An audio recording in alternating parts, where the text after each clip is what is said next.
The following is a production of the Lance J Radio Network and Best in the World Sports, a division of Definitive Visions Multimedia. The opinions and views expressed are strictly those of the host and do not represent the views of Lance J Radio Network.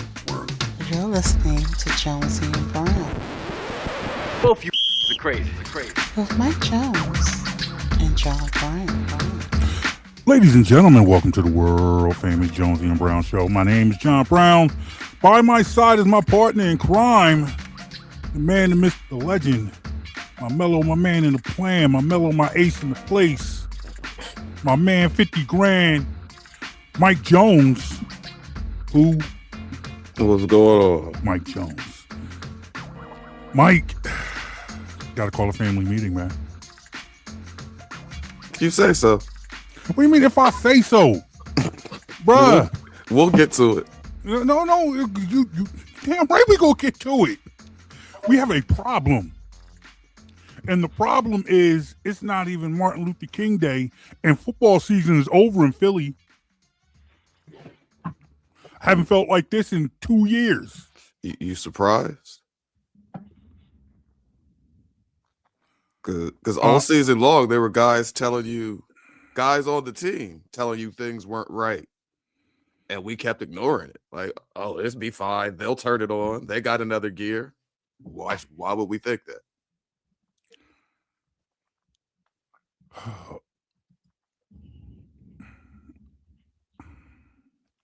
I'm pissed off.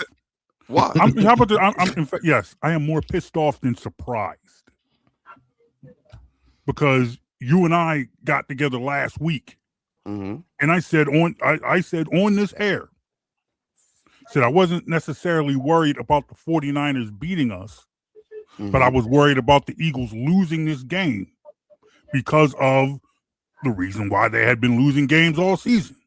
Mm-hmm. So no, I am not surprised. I am still pissed off because the season is over. The season came to an end with a 23-19 loss in the wild card game against the 49ers. So yes, I am calling a family meeting. Yes, there needs to be a family meeting. The family needs to be brought in.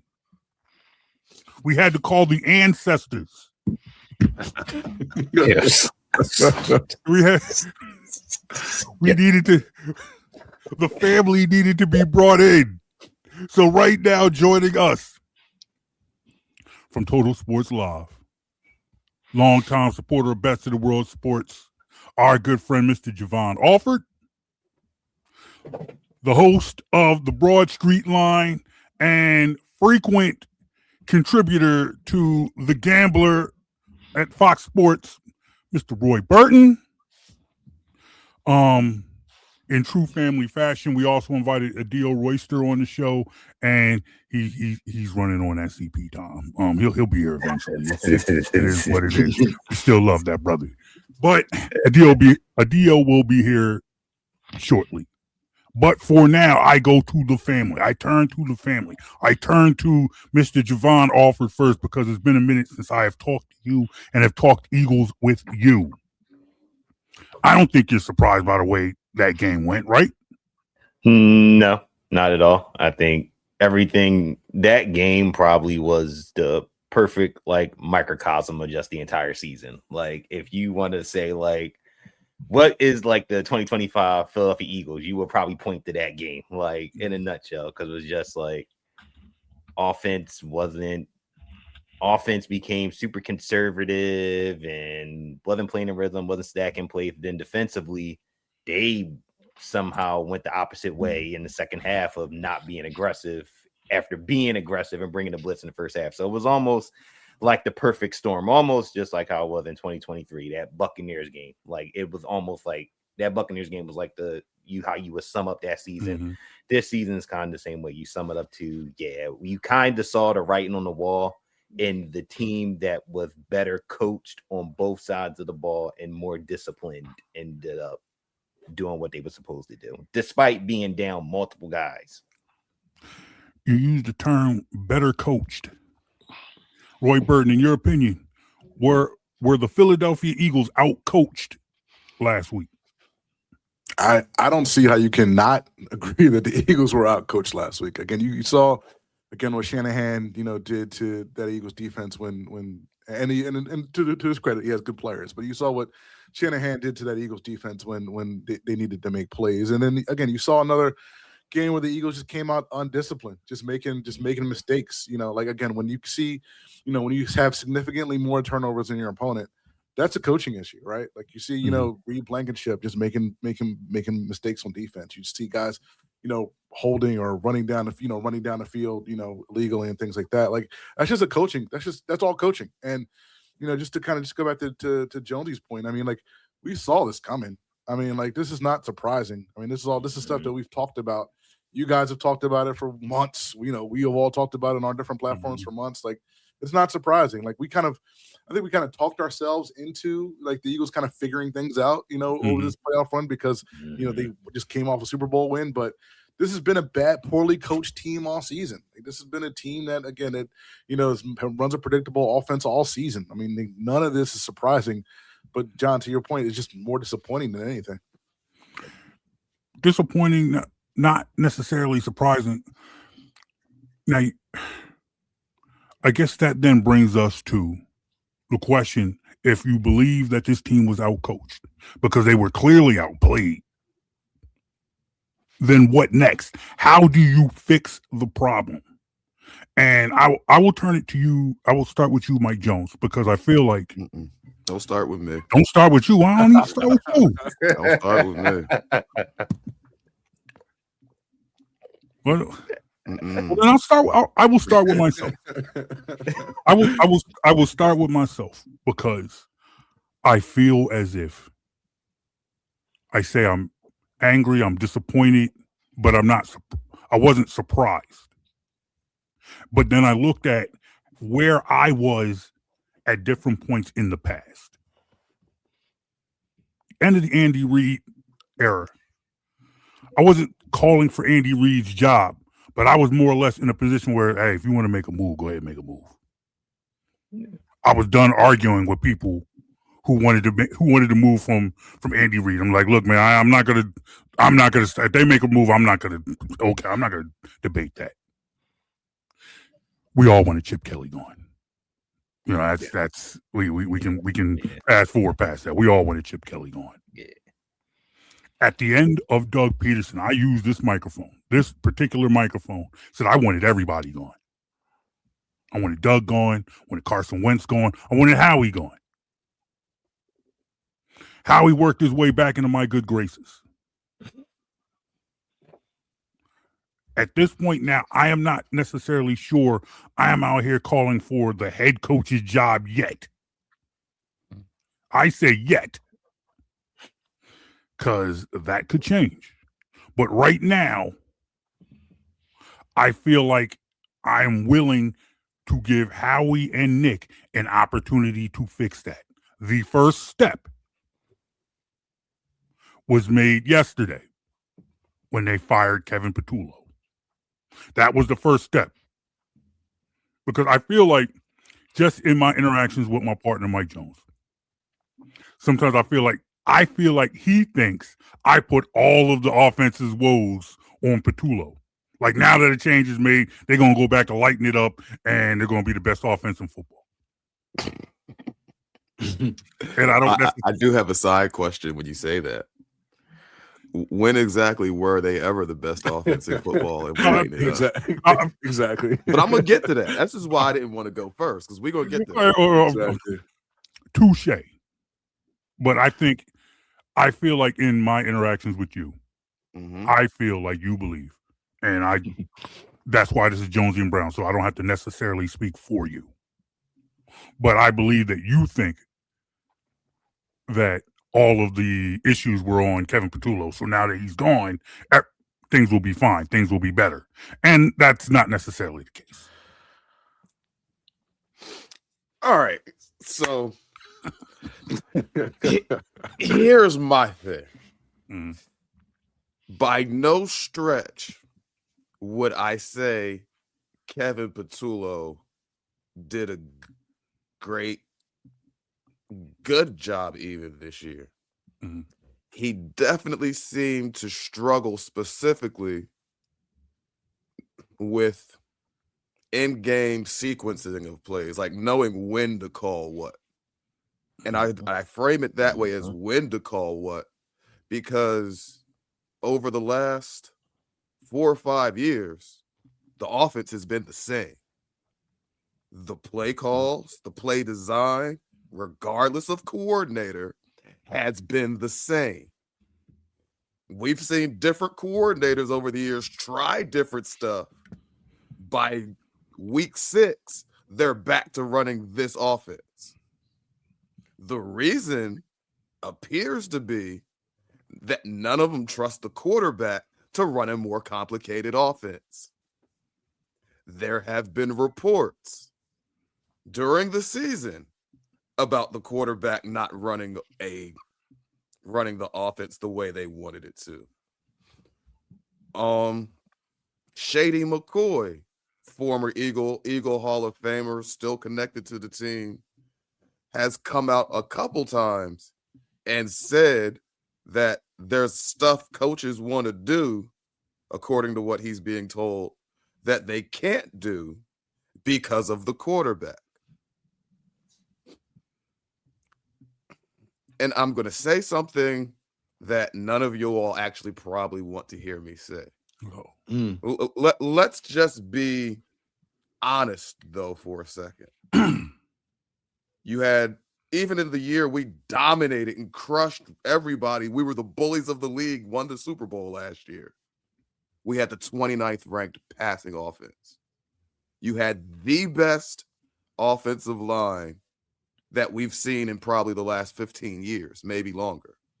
You had a top 5 in the league receiving room. You had a generational season from your running back. And we were going into the playoffs asking, is this offense good enough? Because we couldn't throw the ball. At some point, especially as this quarterback ages and loses the ability and or desire to run as much, this is only going to go downhill. It's really kind of like Russell Wilson 2.0 in Seattle. Young, mobile, you could get a lot done, but you're not the greatest passer from the pocket, especially being only around 6 feet and struggling to see. These things we can see on the field playing out. But the story is always, well, all he does is win. All he does is win. All he does is win. No, all the team does is win. When he loses, it's, oh, he didn't have this. He didn't have that. Leave me more this. But when they're winning, it's never, oh, well, they had this and they had that. It's, oh, the quarterback, all he does is win. Nick Foles won a lot of games. Nick Foles in 2017 had just as good a playoff run as Jalen Hurts had last year. 2 good games. And you know what happened after that? They got rid of him because everyone knew he wasn't good enough. At some point, can we have this conversation about Hurts without you all just telling me all he does is win? Are you saying he's not good enough? I've been saying it for years. Okay, Sarah, you're saying that Jalen Hurts is not good enough. My mouth. You're saying that Jalen Hurts. I'm just okay. Now let me be clear. Mm-hmm. We've seen he's good enough to win, but his style, what the amount he depends on his legs and his limitations as a passer, that's not a style that gets better as you age. That's a style that gets worse as you age. So at some point we're going to have to be, I'm not saying he was never good enough, but same with Russell Wilson, as those legs diminished, his overall effectiveness will diminish. Mm-hmm. I don't see Jalen Hurts being much different, especially since over the last 3-4 years, we haven't seen much progression from him as a passer at all. So that's where I am at. At some point, we need to reevaluate the quarterback position. Well, here we are. First round, we just got bounced in the first round. Mm-hmm. So, I mean, we free to do whatever we want. So if you want to reevaluate the quarterback position, is that what you're calling for? Do you feel like that that is a call that needs to be made. You need to call, hey, it's time to reevaluate the quarterback position. Rewind a couple years back. We had a playoff run with Carson Wentz. Got bounced in the first round. All right, so let me answer your question this way. At the point Jalen Hurts is at in his contract, he's almost out of guaranteed money. I think the guaranteed money might be up next season, which leaves you in a situation where you're going to have a high cap number and you're either going to have to extend him or move on. That's coming within the next year. So the business of it says you have to evaluate what you plan to do at the quarterback position very soon. Man, he'll be 28 years. He'll be 28 years old on opening day next year. And as of right now, would you want to extend him to another 4 or 5 years? That's the question. Roy Burton, are you in the same place as Mike Jones? So let me just say I'm not in the same place, but I first of all, let me give Mike his flowers, because there are very few people who want to say certain things negatively about Jalen Hurts because he's a black quarterback. Like, people just don't want to say it. And I think Jalen Hurts, just like everybody else on this team, is worthy of criticism. I mean, like, there's some part of the me and my my co-host partner Chris, we call it the pie chart of blame, right? There's some part of this pie chart of blame for this Eagles team that has to go to Jalen Hurts. And people don't want to be hypercritical of Jalen Hurts, because he's black. And the fact of the matter is, he hasn't, played up to, a Super Bowl caliber level of quarterback this season. But all that's to say that, I think this probably is, John, to your point, the time where you kind of have to start evaluating Jalen Hurts. Not that you need to make a change, but whoever you bring in as the OC, that OC and Nick Sirianni and Jalen Hurts need to get in the room. And it's like, look, we are going to design this offense to play to Jalen Hurts' strengths. Like Jalen Hurts, his strengths, whatever his strengths are, running the football, whatever he feels, whatever plays he likes, whatever design he likes. This should be Jalen Hurts' offense in 2026. So we can get the best evaluation of Jalen Hurts we can with this team around him. And if Jalen Hurts doesn't become, that elite, $50 million passer that we're paying on to be, the top 10 kind of guy in the NFL that can lead your team back to a Super Bowl, then next summer or next, January, we got to have that conversation. We absolutely do. And that's all I'm saying. We're at the point now where we can't just blindly say, oh, he's our guy. All he does. We got to be willing to evaluate him too. I'm not at the point where it's, oh, get rid of. Right. Oh no, it kind of sound like, yeah, just get rid of Jalen Hurts. That's kind of what it sounds. No, that's not what I'm saying. I'm not saying he's a bum. Get rid of him. But I am saying, go ahead. I'm sorry. That we need to take a fair look at him too. No, an honest look at him too. And that is fair enough. And I don't begrudge that. I don't even disagree. I don't even disagree with that point. I think there are people who, to an extent, blindly defend Jalen Hurts. But I also think that when it comes to Jalen Hurts criticism, there are way too many ways to pile on and for reasons outside of football. Yeah. You want to take a look at his play, the way he plays the game, how he plays the game, his abilities. I understand that because we watch the games, so it's there. It's not like there are criticisms of his play on the field, what he has done on the field, what this offense has been able to do on the field that aren't legitimate. If you want to put things on Jalen Hurts of this season, that's fine. I understand. But I also think that when it comes to criticizing, there are some things that you hear that you've heard of from black quarterbacks for the last 20 years. All right. So can I say something? Because I said this on our show on Sirius the other day, and Roy, you just touched on it. There are criticisms of Jalen Hurts, which may be accurate, that people are reluctant to make because he's a black quarterback. And I think specifically one of those criticisms is that Jalen Hurts possibly is a 1-2 read quarterback. That's one of those stereotypical criticisms you hear of black quarterbacks that nobody wants to say about Jalen. But if you watch him play, you see a lot of times he gets stuck on that first read, almost never gets to the third read or the check down. Like, that's one of those things where it's like, yeah, and I think part of the reason is one of those things because that tends to dive into the conversation about black quarterbacks and football IQ. Absolutely. Because so that will be a trigger word. That right. will, that is, and that's exactly what I'm saying. And all I'm saying is that yes, there can be a legitimate conversation where that is concerned. However, at some point in time, there's a difference between a legitimate conversation and people piling on. And I understand that there are people who having a legitimate conversation, who want to have the legitimate conversation, I talk to. And then there's people about that BS, and I don't talk to them. It is what it is. It is what it is.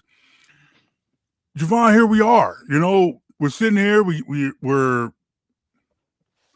I understand that I think it's easy to be able to say, hey, you know what?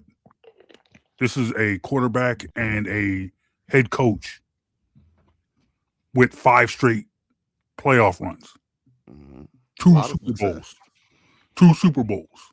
Appearances. 2 Super Bowls. No, I didn't say 2 Super Bowl wins. I just said 2 Super Bowls.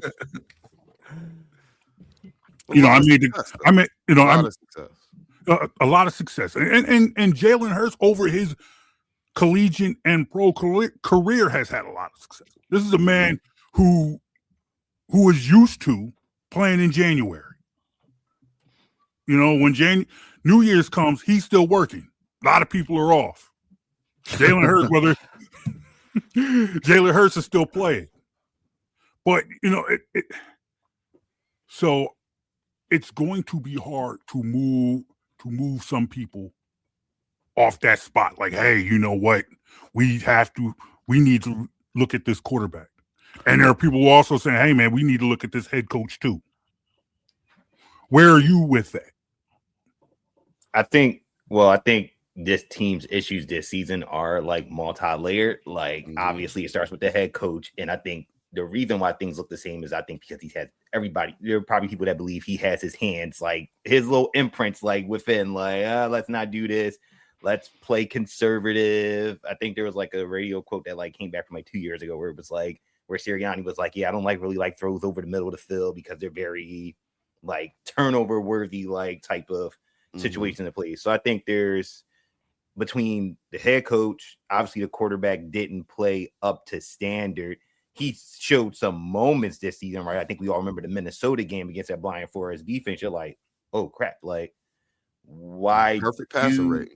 Yeah, and why does this offensive coaching staff not play that aggressive when it needs to be? Because I think Brown and Smith both had like over 120 type yards. So you see like the glimpses, and obviously the Russian attack wasn't as great because the offensive line play was poor, and that's a whole different thing. I think you have to evaluate both. I think obviously the head coach probably gets a little bit of a shorter leash just because this is now the second offensive coordinator hiring that he's did internally, and it hasn't panned out.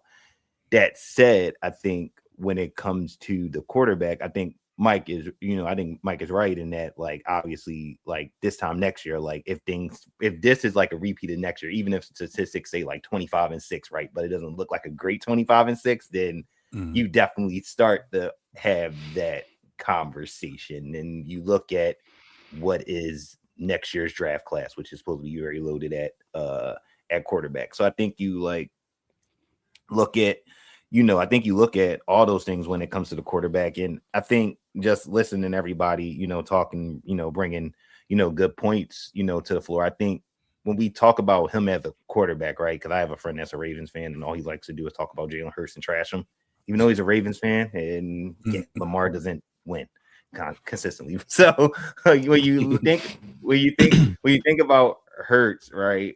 I try to look at it in the vein of, does he have limitations yet? Because we look back at the game on Sunday, missed a couple of wide open throws. You know, Devontae Smith on the drag route, right? Just hit him, take the layup throws, right? You got to do that. He tries to force it to AJ Brown, and we know how that that goes, right? Especially this season.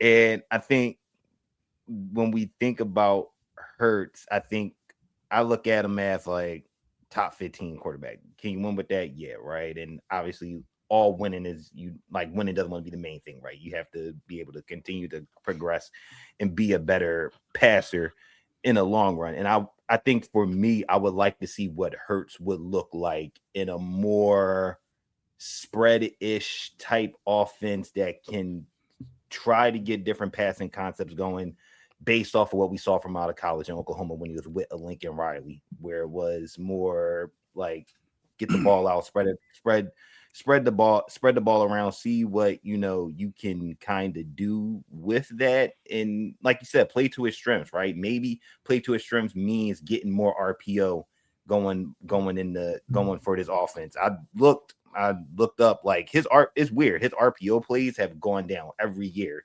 since 2021. I think it's like 154, 148, 116, 98, and 80. Like, it's consistently like dropped like every year, which is mind-boggling. And it brings me all to say this, that I think Hurts, like you said, I think we have to, like, I think what everybody said, I think is the thing about him is, like, you have to, evaluate him after this and next season, things go poorly, I think is correct. I think when you look at his quarterback class, does he get more criticism than some of the guys in his class?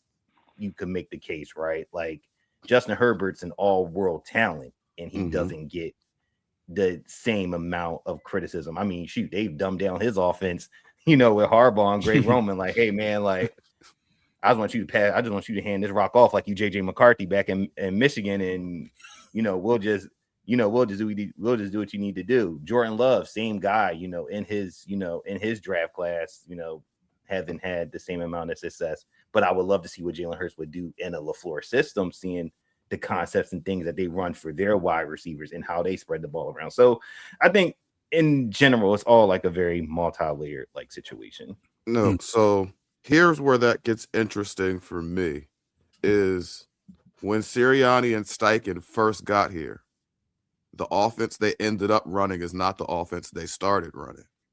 They started running an offense where you were spreading the ball around a lot more. It was not successful. They went back to the run first, limit the quarterback type of offense and carried that kind of through till Steichen left. The second year, they threw it a little more. That was probably Hurts' best year as a passer, year or two in the same system, but it was a run first system. Brian Johnson takes over. It was not great. They threw it a little more. Hurts had a career high in turnovers that year. I want to say he had 15. And then Johnson was gone. Kellen Moore comes in the next year. The first 4 games, they're trying to run something different. They're trying to spread it around. They're trying to hit different receivers, and it's not working. So they have to go back to limit the quarterback. We dropped from close to 30 to almost 20 throws a game, and we're going to let the Saquon carry and this O-line carry us. Every version of this offense, every coordinator has reached the same conclusion. Yeah, we tried it. It's not going to work. Let's just stick with this run-heavy thing. So I don't know necessarily if you put him in a LaFleur system, if he adapts to LaFleur, or LaFleur would have to end up adapting to him. And that's really where I need clarity. I'll say it that way. Well, I think maybe it could be a little bit of both. Right. It looked like you were about to say. Yeah. So, and everything that Jonesy just said is 100% correct.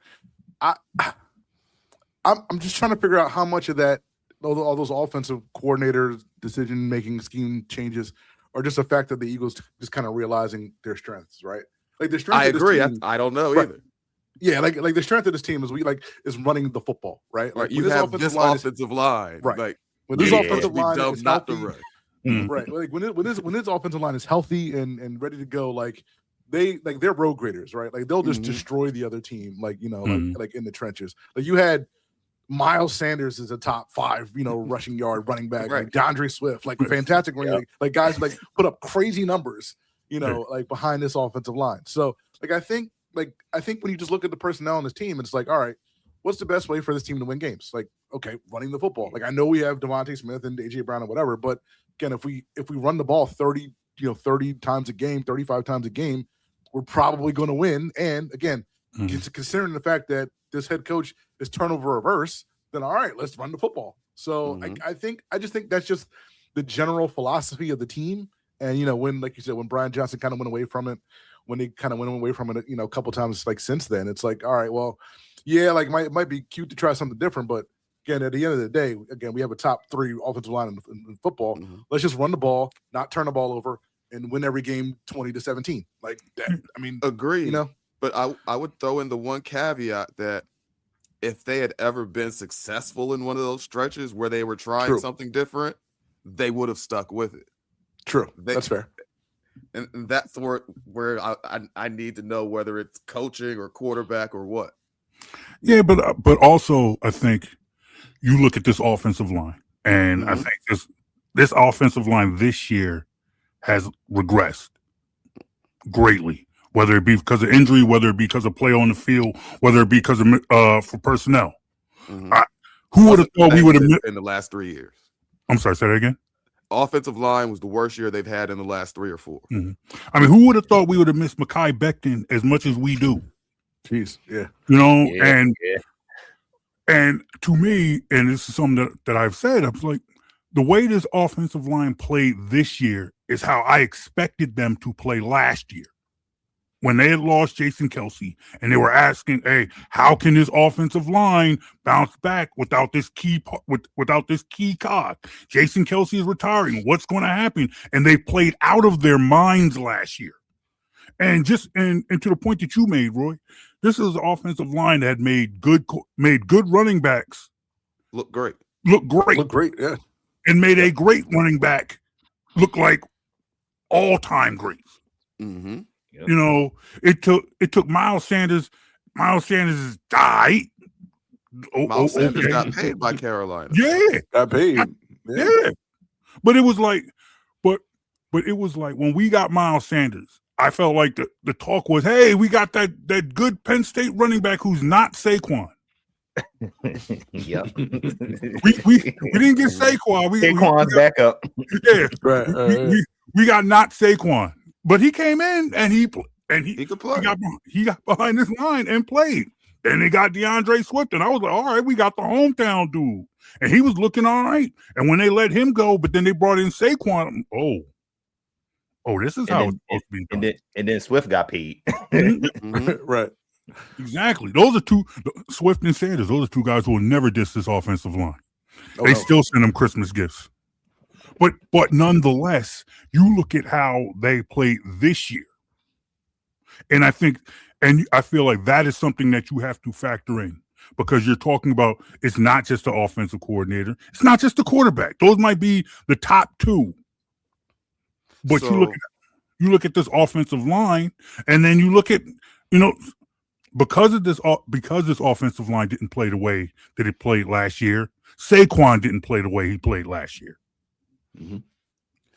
So I have a question. Real quick. So would you say this offensive line this year, not by their own standards, but by regular NFL standards, they were good, average, or terrible? We get it by you comparing them to themselves their last couple of years, big drop off. But the average NFL O-line, were they good? Compare them to that. Were they good, terrible? Okay, I would average? say average. I would say average. Because I feel like we have seen what terrible offensive lines can do. So the reason I asked that is if you give me an NFL league average offensive line, and I've got top flight skill positions, and I've got a $50 million quarterback, I expect my offense to look better than our offense did this year.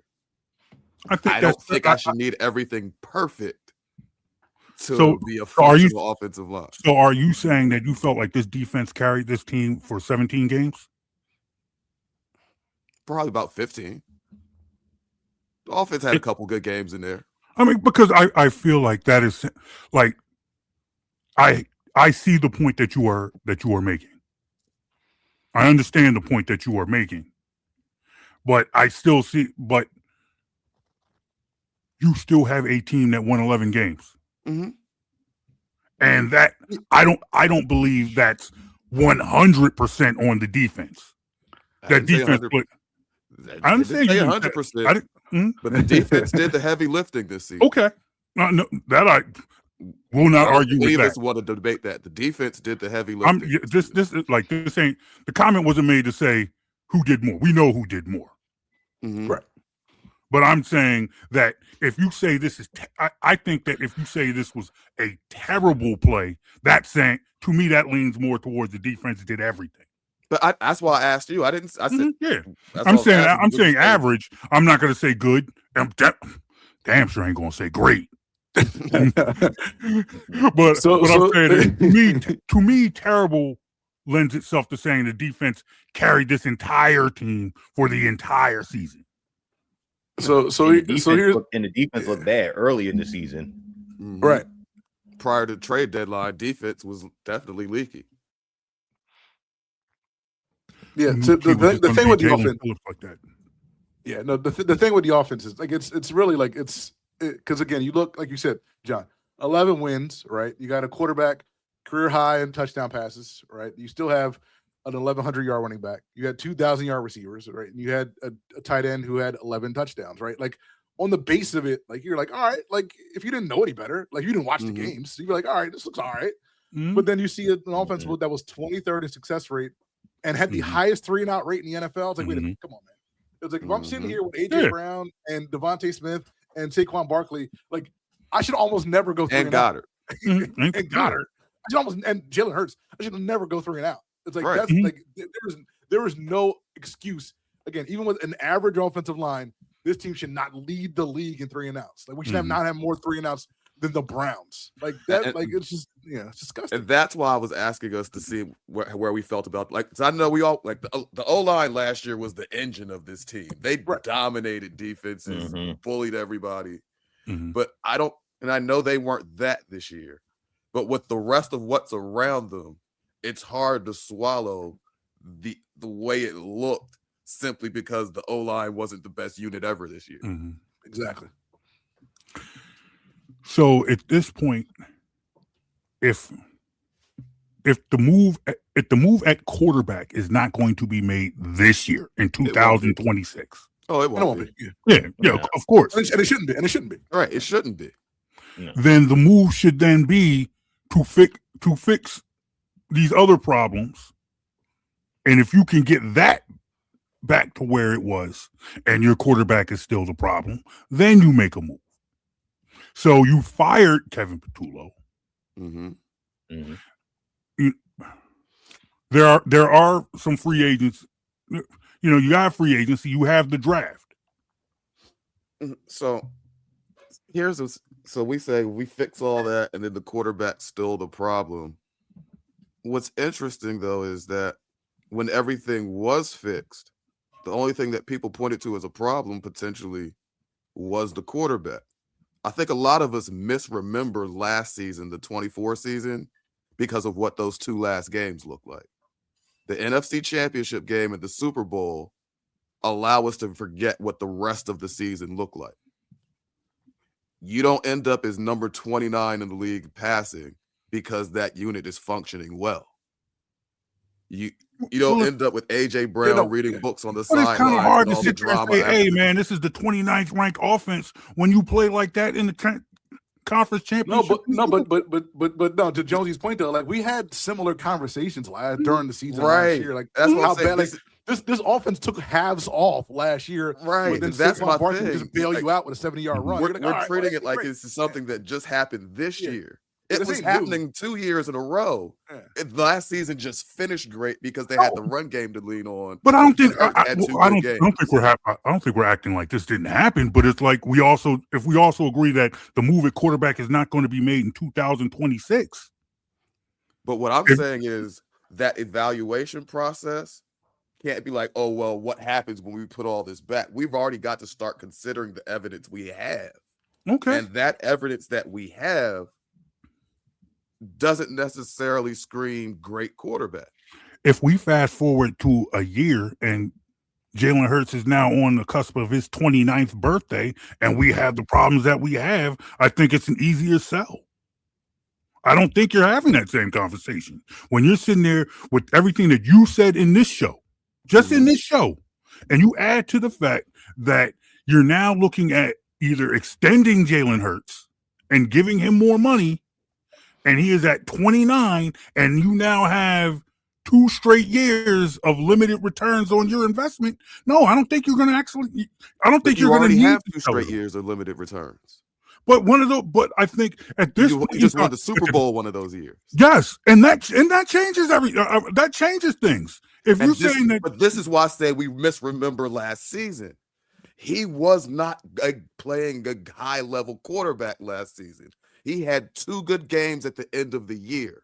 Mm-hmm. And we remember Jalen Hurts. He did not have a great season last year, but because the season ended great, we forget what last season looked like.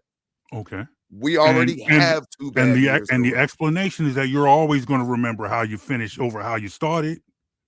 That's not a fair evaluation. Life ain't fair. You're right. It's not fair. However, when you give how he played this year, how this season ended, you then retool. You now have a general manager who has proven he now knows how to retool and get you back to where you need to be. He makes those moves and you still have the same result. You're not at some point in time, you get tired of it. And I'm saying that, yes, you're right. You try to make that sell in 2026, in January 2026, people are going to be like, hey, he just won the Super Bowl last year.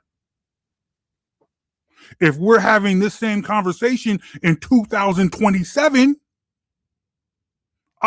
look, this is Philly. So, yeah, a whole lot of people are going to do a complete 180 in that year. We've seen it happen. How quickly did we turn on Joel Embiid? Look what's happening to Bryce Harper. Okay. So I'm saying, like, yeah, So I think where we're having a slight disconnect is you're talking about it from a perspective of people turning on him and what the fans are going to say. I could care less about that. I'm talking about if we're actually just evaluating this dude's play, it's already been 2 bad years. And if we go back to 23, that wasn't a good year either. Even though in 23, statistically, they were better than what they've been the last 2 years, which is crazy. Mm-hmm. Statistically, yes, but eye test said 15 turnovers, some terrible throws, some real WTF moments like against the Jets and such. Mm-hmm. Like, second year full-time starter. Yeah, second year full-time starter. Let me clarify. Let me clarify. Third year. Third year. Third year in the league. Second year as a fourth year in the league. Third year as a starter. Yeah. First year as a starter was 9-7. Mm-hmm. They got blown out by Tampa Bay. You're right. Second year they lost the Super Bowl. Third year they got blown out by Tampa Bay again in the playoffs after that collapse. Hate them Bucks, man. And that's the other thing. We seem like we forget a whole year of Jalen Hurts' career happened because he didn't start that first year. Like, oh, he was a rookie. No, he was not a rookie his first year started. He's not that young a quarterback anymore. Well, he's not. Quarterbacks going into their prime. No, he is not. And just like I said, we have this conversation at the end. If we're agreeing that the move is not to be made this year, mm-hmm. then we have to make whatever moves we can to improve this offense around him. And if we have this conversation next year, when we're then talking about whether or not to give him more money and extend him at 29 years old. And yet, no, I understand that you do not care about necessarily the fan sentiment. All I'm saying is this time next year, there's not going to be a lot of debate. This forum is about debate.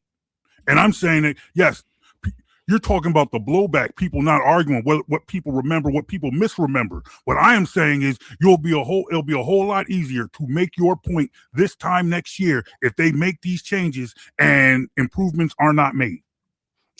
And that's what I'm saying. It's not going to be any easier to make my point. The only thing to get easier is to get fans to listen. My point is easily made right now. They listen. I mean, JB, listen. What I'm saying is my point right now is easily made and valid because the numbers and the play on the field speak for themselves. Fans simply just we're Philly fans and we got a Super Bowl out of it. We're happy about that. We got a Super Bowl. Mm-hmm. That should not stop the Eagles front office from doing honest evaluations on every player. Do you believe they're not making an honest evaluation on Joel? You gotta say Joel Embiid.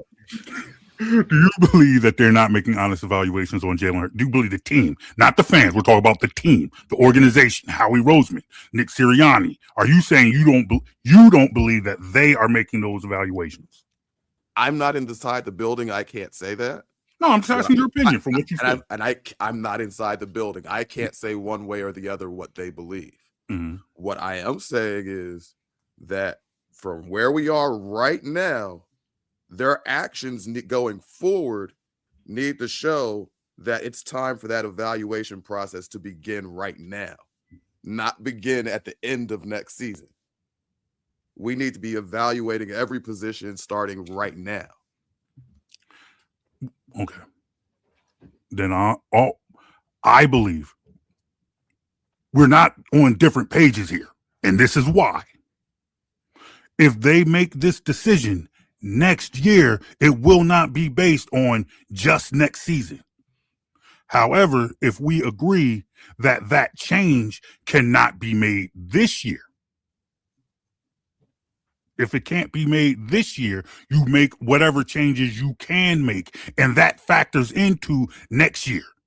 I don't believe that if they move on or draft another quarterback, whatever they do next season, if the move is made to move on from Jalen Hurts next year, it will not be based solely or even most importantly on the 2026-27 season. I think 2025 will factor into it. 2024 will factor into it. Maybe fans, yes.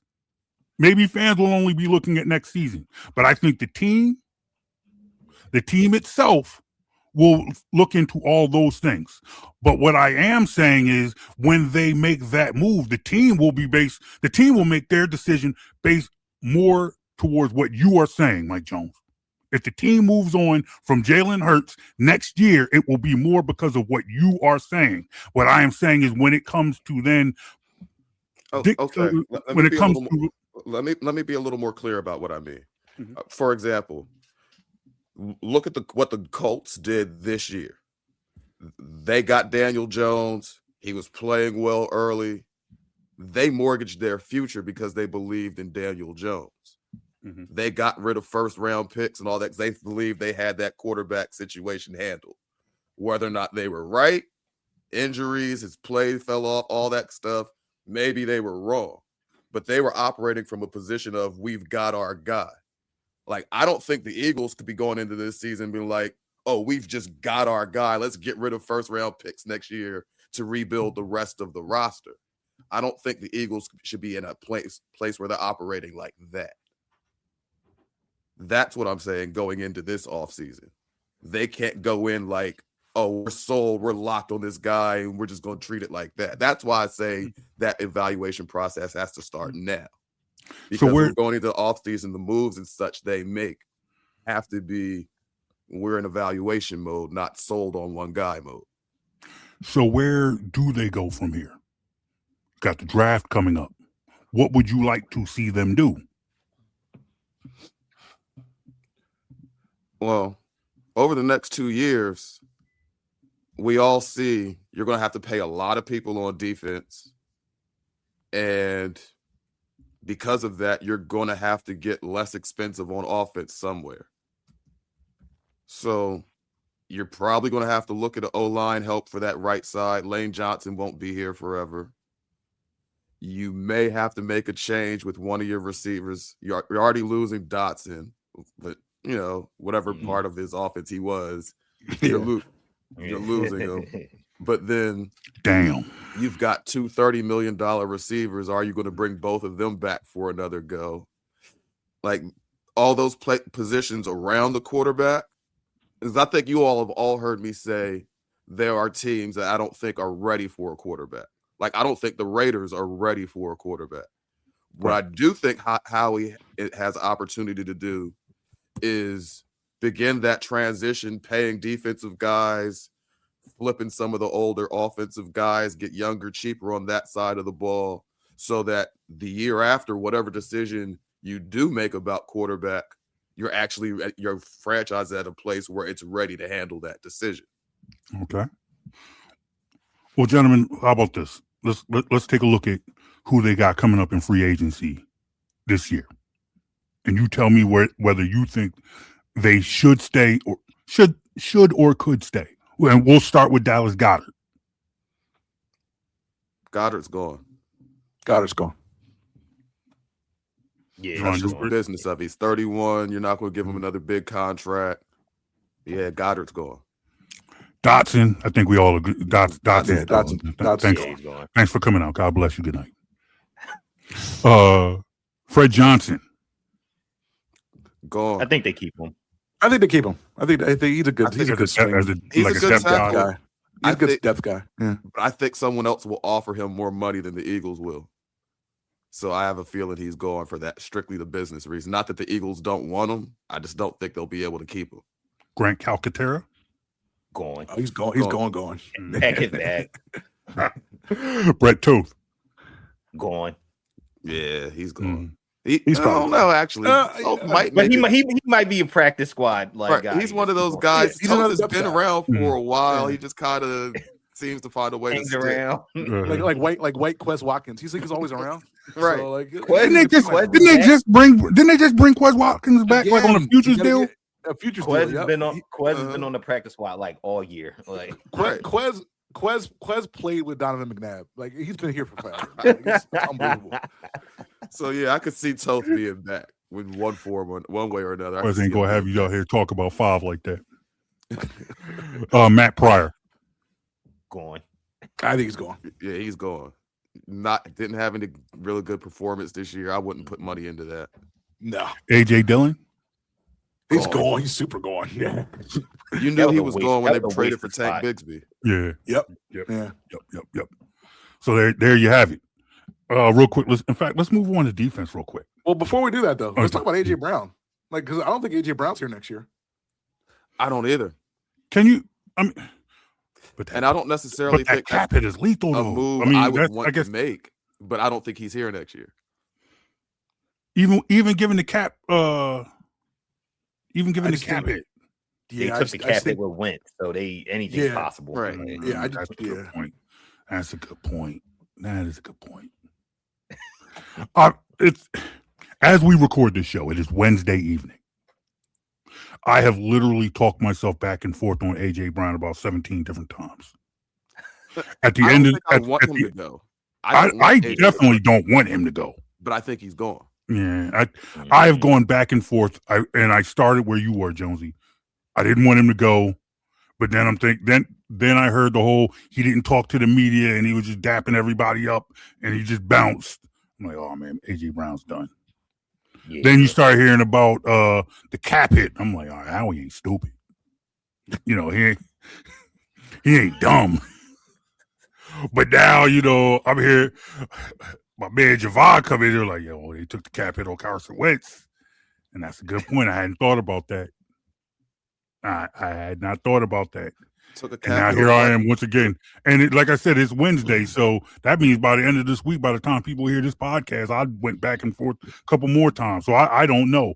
But I'm with you, Jonesy. I don't want him to go, but it might have to happen that way. The business of it and just the messiness of it could both kind of say AJ's got to go. Yeah. Well, we have both said, Jonesy, you and I have both said on this platform that we were cool. Once upon a time, we were cool going into a season with Devontae Smith being the number one wide receiver on this team. And then the AJ Brown deal happened. And we was like, oh, okay. Well, now here we are years later, and we just might have to see what Devontae Smith does as the number one wide receiver on this team. My thing is this, honestly, with the rate at which quality receivers are coming into the league now, not necessarily superstars, but guys who are coming in ready to play, that position is a lot more replaceable than it used to be. Yeah. It used to be when we were growing up, wide receiver was one of the hardest positions for a rookie to get on the field. Now guys are coming in and going for 1,500 yards as rookies. Like, it's completely different day and age. So, especially you come from Ohio State and LSU, they right, literally factory ship them. And when you look at the recent history, you look at what Devontae Smith was able to do coming into this league, and then being a number two. So say there's a way you can get the number one, a top wide receiver in the draft, and no, he's not necessarily coming into this team to be the number one wide receiver because you have one. You let AJ Brown go, so Devontae Smith is now your number one guy. You bring in a top guy from say you're able to get a top guy in college, and then he's not necessarily going to be the focal point of this offense, and he can take a role that has a little less pressure on it. So I have a question. Roy, Javon, what do you think AJ Brown would be worth in a trade? Like, what kind of compensation do you think the Eagles could get if they were to trade him? Like, they gave up a first-round pick when they brought him in 3 years ago. Yeah. Probably not at first-round pick at this point. You're getting in return. Yeah. Do you think he get you a second or a third? Or I think he could probably get you a 2 and a 4. Yeah. I wouldn't trade him for a third. I mean, like, you got to deal with it. Like, if you're getting a third back from AJ and Nick need to get in the room and just hash it out. like y'all got to figure this out. Like, I'm not giving you up for pennies on the dollar, but for a second round pick, I'd probably do it. Yeah. Second round pick. DK went for a second. Yeah, right. DK went for a second. You can get a good receiver in the second round. Absolutely. There have been several. Yeah. When was Amon-Ra St. Brown drafted? It was like 8th round, like 5th. Right. Wasn't Deshaun a second round pick?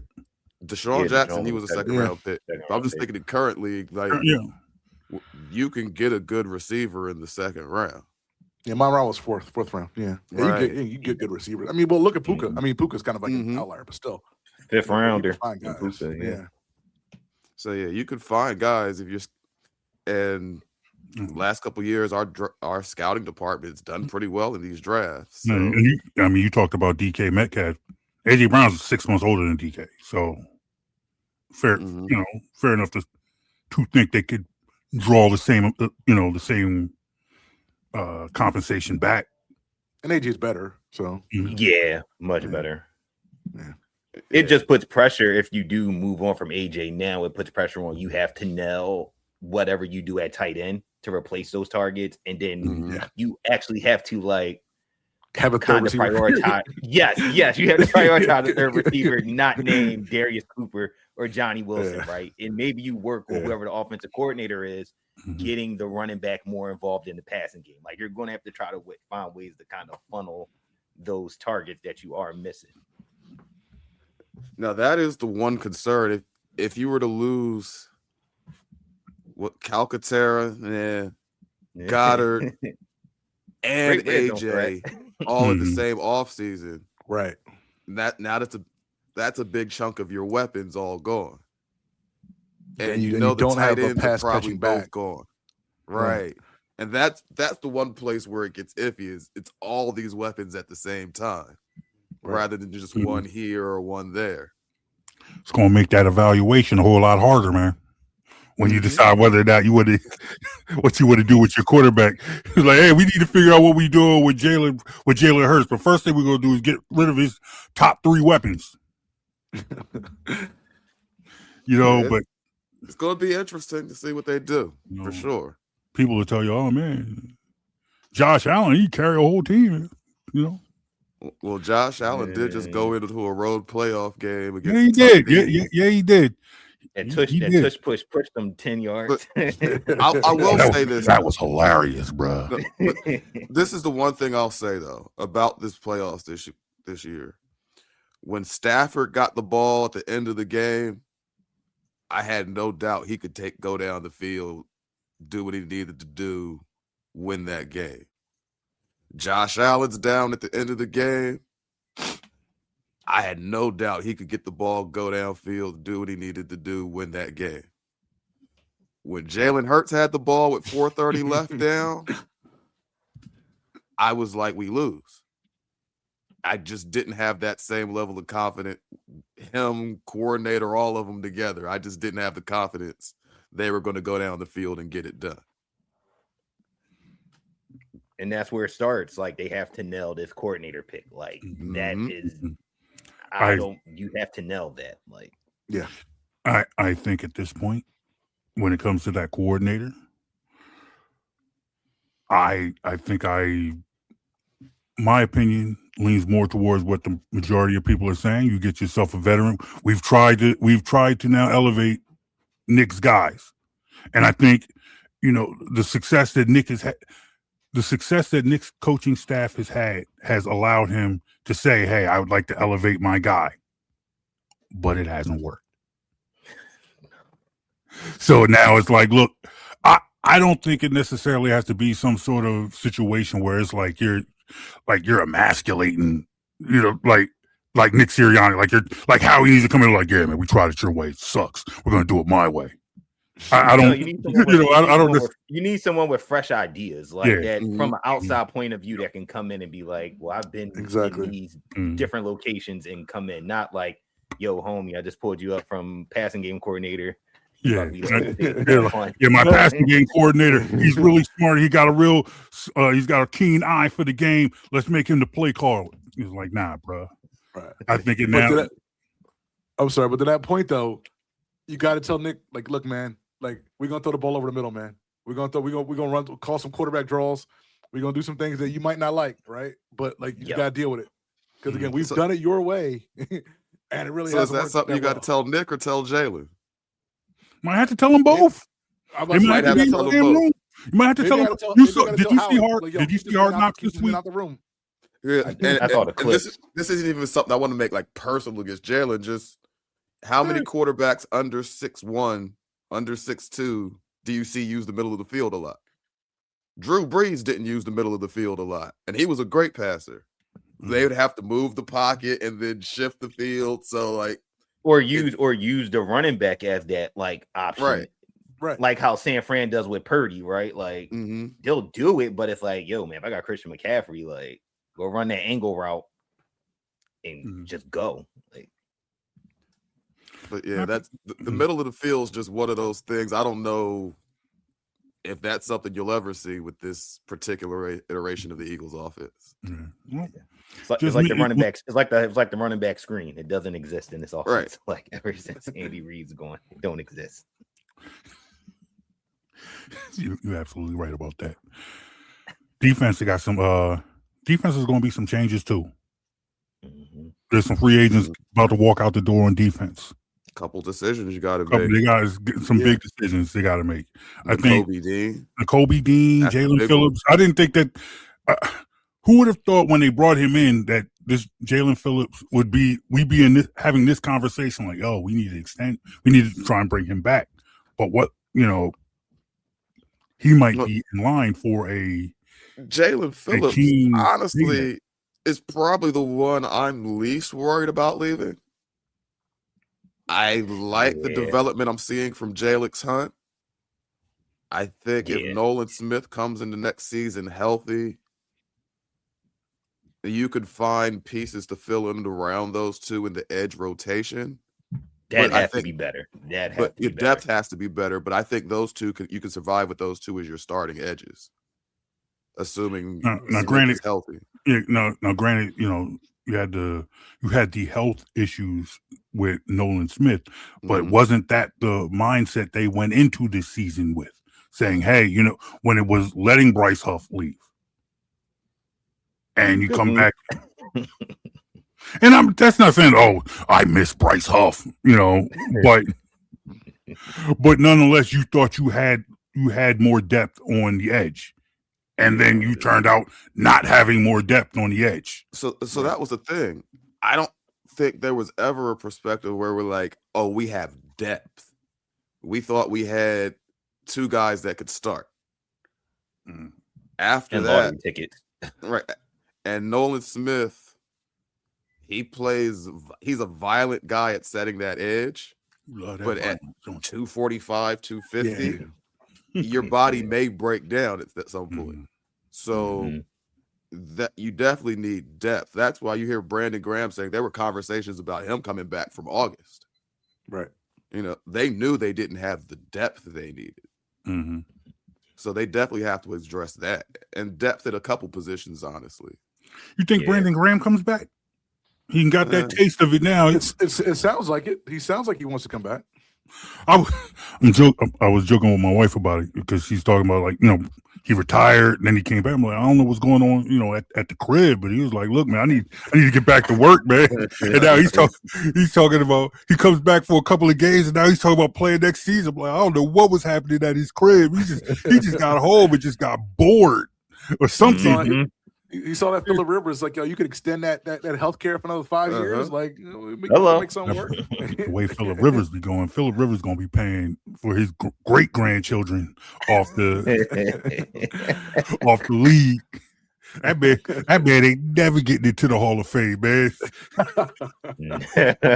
And it ain't because of his play neither. That man because that man gonna be the first 50-year-old NFL player, man. Oh man, that man got home, seen all them kids and grandkids. Was like, he called the Colts back up, like, y'all gotta take me back, bro. I can't take this. I got NFL knees. You can't be putting these babies on my knees like that. No, exactly. All right, big tough decision. Eagles got to make to Kobe Dean.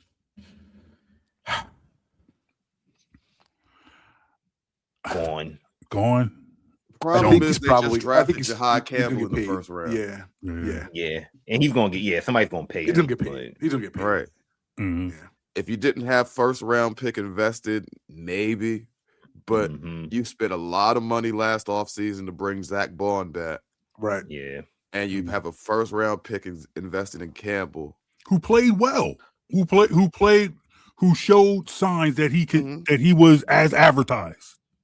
So good in coverage. That being said, I don't see any way how he puts the necessary resources into bringing back Nakobe Dean when somebody's going to be out there looking to give him a check. Yeah. Reed Blankenship. I think he's probably back. Yeah, I think it depends on the money. But I don't think he's going to get overpaid. Right. Like, I think he's fine. So, like, he'll come back at a fine contract. Yeah. Right. So, like 2-3 years. 10 million ish. Something like that. Yeah, something like that. Mm-hmm. Yeah, we all see that with the same. One of our favorite guys on the team, Adoree Jackson. Oh, he's gone. No. He got better. He did get better. He absolutely got better during the year. Yes, he did. He got better. Still can't tackle, but all I know is got a lot of DMs this week about our rant on Keely Ringo last week, and how he's joking him, but it is what it is. I can't talk about him 2 weeks in a row. I just can't. Keely Ringo is a very good special teamer. He's a very good special teamer. You He's need like good gunners on special teams. That is true. That is true. You need those guys. But we weren't talking about special teams, Keely Ringo. We were talking about in the defense on the field covering NFL wide receiver Keely Ringo. Can't hit on every Georgia defender. I mean, Ringo is what they thought he would be, though. There's a reason he fell to the 4th round. No, Ringo was not who we thought he would be. I didn't think he would be that. All right. He's tall, he's fast, and he had tight hips. He can't change directions well. But straight line speed, he's got that in bunches. Mm-hmm. Yeah. He is who the scouting report said he was. Yeah. I guess. I guess. Like I said, I ain't got 2 weeks of Keely over the Ringo last 3-4 years. He's probably been really good locker room guy with all the Georgia boys here. So you're a special teams gunner. So I guess you got to keep guys like Carter and Davis happy. So if you're going to push Dean out the door, you got to keep Ringo around, just so they'll be good with it. Group chat got to still exactly. You don't want to upset the Georgia Eagles group chat. And it's not like Ringo's going to break the bank for anyone. So right, that if they had him back as a special teams type guy again next year, that wouldn't shock me. Okay. All right. Let me wrap the free agent part of this conversation up with I shouldn't even say free agent, but necessarily just lineup changes. Jake Elliott, what do you think they should do with him? Is it time to move on from Jake Elliott? You got to bring in competition. Yeah, you got to have a competition. Yeah, you got to bring in a competition. Mm-hmm. Jake, he probably deserves enough respect where you don't cut him right now and just be like, you're going. But you bring a second guy into camp. You see if he pushes him. If Jake doesn't look like he's ready, right? Kickers, that's what happens to kickers. Yeah. They hit a wall, they fall off, and it's over. No, I agree. Bring in a spring football guy. Mm-hmm. Seems like there's good kickers coming out of there. Exactly. Put a little fear in them. All right, I have no clue what happened to Adil Royster. We'll all jump in our personal group chat with him and make fun of him and crack lots of jokes and just say he abandoned the family. We'll probably have to replace him. I'll probably replace him with like Jason Ashworth or like Sean Brace or somebody. Bring Sean Brace in so we can have the Jonesy and Brace I Hate Jalen Hurts show. But real quick, Roy, what are you working now? The Eagles season is over. What are you working on now? So main thing for me now, Countdown to Payout is not on Fox Sports The Gambler anymore, but I'll still be making appearances on there every now and then, so you can catch me over there. But most importantly, every Saturday, 10 a.m., the Broad Street Line, 106.5 FM, Philly Cam Radio. So check me out. Yes, there you go. What are you working on this week? You have a show lined up for this coming Saturday? Yeah. Obviously we got to do the post-mortem on the Eagles thing, and then as we always do with the Eagles season, like we just didn't just with you and I, you guys just didn't snap. We do what we call Eagles Tinder. Swipe left, swipe right. Who's staying, who's going. So we do our own little spin on this Eagles thing. So you're probably going to be a lot of guys that we're going to push the curve to see what happens in this 2026 offseason. But it should be fun. Jonesy, we're going to do that next week, and we're going to say we invented that. We invented that. Hey, look, when I was at Liberty Ballers, I got this on wax. It's already on Liberty Ballers from like 2015. So you can't say you invented it because it was already out there. I got the receipts. Who's really going to tell us? Who's going to tell us that we can't say that we invented it? I'm absolutely going to say you can have all the receipts you want. I'm still going to say that we invented it. Javar, what you got working on, man? What you got cooking, man? Pretty much same old. Obviously, Eagles is over, but spring football is about to start in a couple months. So keeping an eye out what's happening in UFL. A lot of former Eagles playing in the spring. Total Sports Live UFL preseason show is. I can't wait. Are they ever going to bring the Philadelphia Stars back, man? Unlikely. I don't think that's going to happen. Sucks, man. I have a Philadelphia Stars hat. I have a Philadelphia Stars hoodie, and it's like completely obsolete at this point. It's vintage. No, it's vintage. Collector's item. No, it's not. It's just old. They're on eBay. There are people out there that like really like that stuff, like that retro, like USFL 1980s like type stuff. Like those folks are out there. No, there's vintage and then there's just old stuff, and that's what I look like when I pull out the Stars hoodie. It's just like wow, that's really old. I like that team. I like that team with Case Cookus and Corey Coleman. It was pretty solid. But now we'll be watching DTR this spring, so that should be awesome. Can't wait. That's all going on Total Sports Live. Make sure you check out my man Javon. Make sure you check out Roy Burton. Thank you, good brothers. Thank you, gentlemen. No problem. Mike Jones, any final thoughts? The Sixers are fun. I didn't say they're good, but they're fun. Yes, they are. Yeah. We had a conversation about that earlier. I didn't think I'd hear you say that in January. What? No, I said that at the start of the year. They're going to be fun to watch. The young guards, Edgecombe with Maxey and McCain, that's fun. I don't think the team can win anything, but I think they're fun. No, that I agree. I'm not pissed off at this. I'm not pissed off at the Sixers. That could absolutely change. I'm still pissed off at the Sixers. But they're fun. They're fun. We still got to deal with the Paul George contract and the Embiid extension. So I'm still got plenty to be mad about. At an hour and 15 into the show, I can't do that. I'm not going to go there with you right now. But we will go there because we ain't got no choice because Eagle season is done. So there will be another family meeting. We got to find somebody. Roy's got the banner behind him. Javon's got the hat on. You know what I mean? They're getting geared up. Got AI on the wall. Like I see. Oh yeah. You know what I got? You know what I got? Hold on. What we got now? We got some props coming on. There's got to be a Phillies family meeting too. They're coming up next month. Oh man, they broke my heart with Eric. Oh my god. On, no. We talk about vintage and garbage. Like, there we go. This ain't Barlow. This ain't a Barlow jersey. Goodness gracious. This ain't Jeff Malone. That looks authentic too. My God. Oh.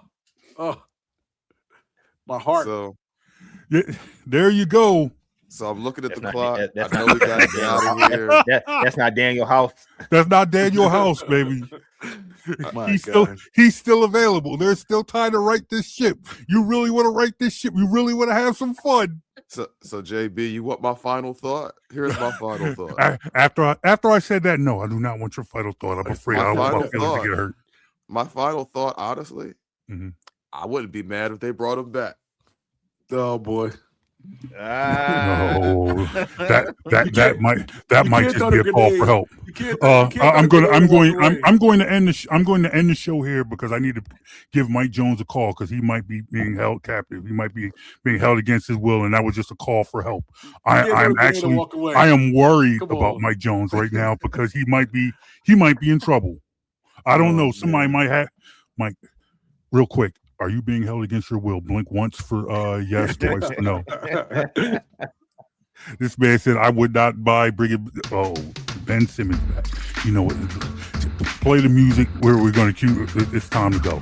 BITWsports.com. Hit us up Facebook, Instagram, Twitter at BITW Sports. We're at Jonesy and Brown. Jonesy, Javon, Roy, thank you guys. We out, y'all. Y'all have a great weekend. Enjoy whatever's left of football. This podcast is a production of Best in the World Sports, a division of Definitive Visions Multimedia. To subscribe, download, and follow on social media, go to BITWsports.com. You're listening to Jonesy and Brown.